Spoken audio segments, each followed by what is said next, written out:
President, let me associate myself with the remarks of the Minority Leader, Senator Schumer. What happened yesterday in the courts of the District of Columbia was on one side of the equation frightening and another side encouraging. Frightening that any administration would think that they can quash the free speech of members of Congress, that they can be indicting people, charging them with crimes for simply speaking out as an elected member of Congress. Like Senator Schumer said, there is no precedent that I can think of in American history. There has never been a president who used this Department of Justice to quiet Congress in this way. We have gone through many events in the history of the United States that are earth-shattering, the Civil War being the worst, but we've never seen this happen.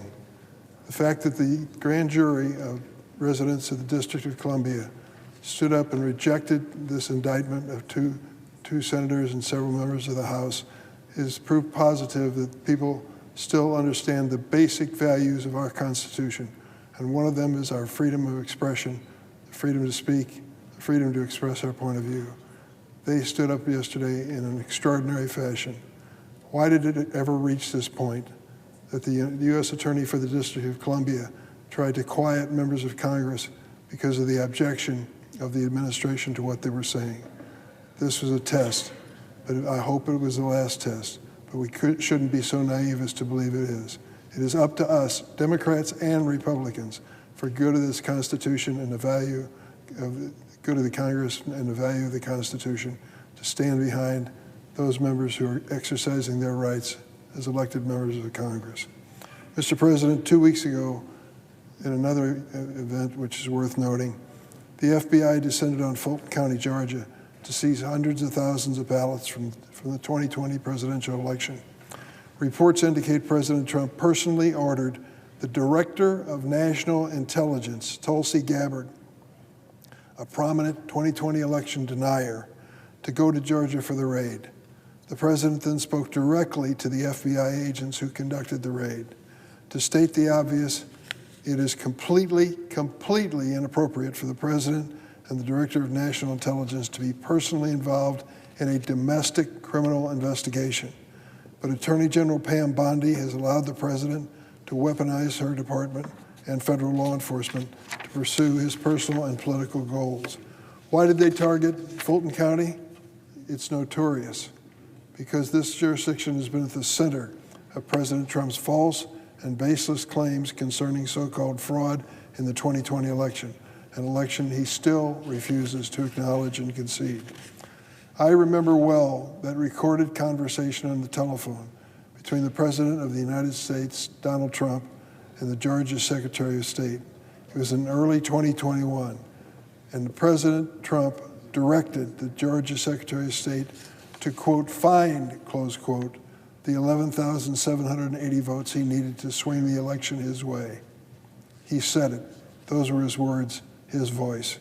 And I remember when he incited a mob of his most ardent supporters to storm this very Capitol, this very Senate chamber, to subvert the will of the people and overturn the results of a free and fair election.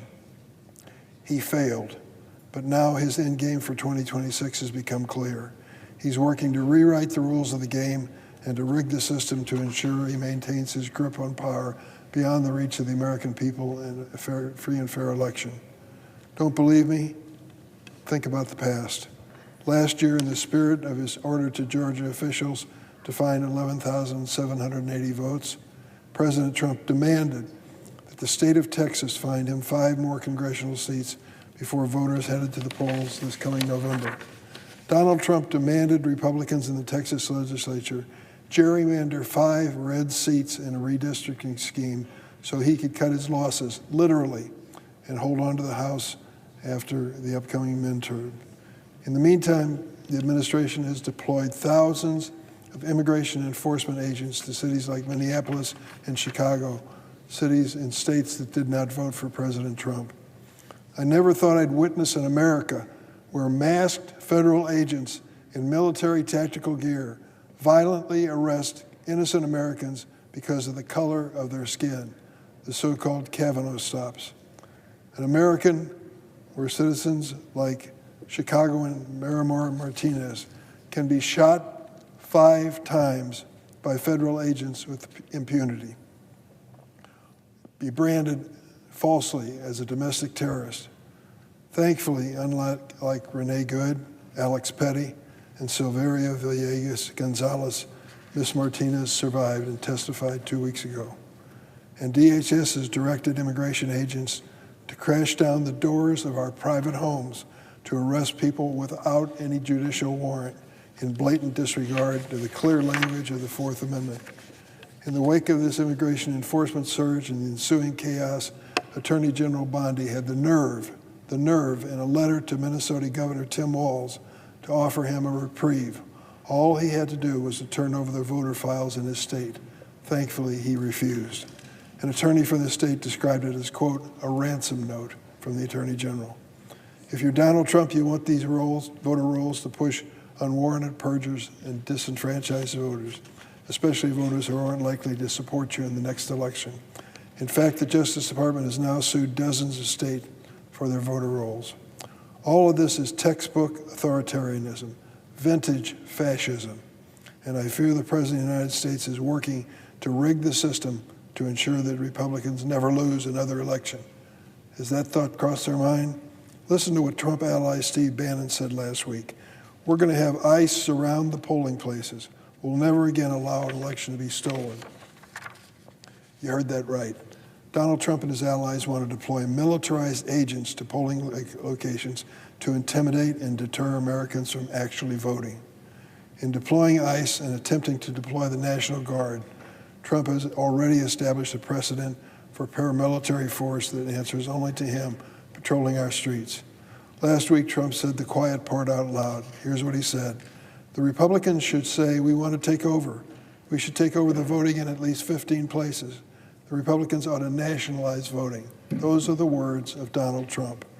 Article 1 of the Constitution and decades of Supreme Court precedent make it clear that the president cannot take over the administration of elections from the states.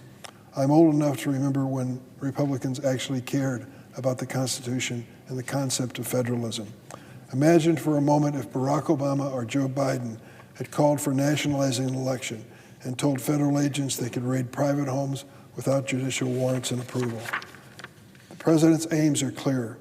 He wants to make the case for the big lie that the 2020 election was stolen from him so he can assuage his fragile ego and justify directly interfering in the 2026 and 2028 elections. Republican senators won't speak up, but the American people at the polls will.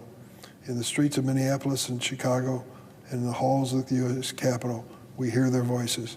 We will do everything in our power to save our democracy from a president with such disdain for our Constitution and our democracy. I yield the floor.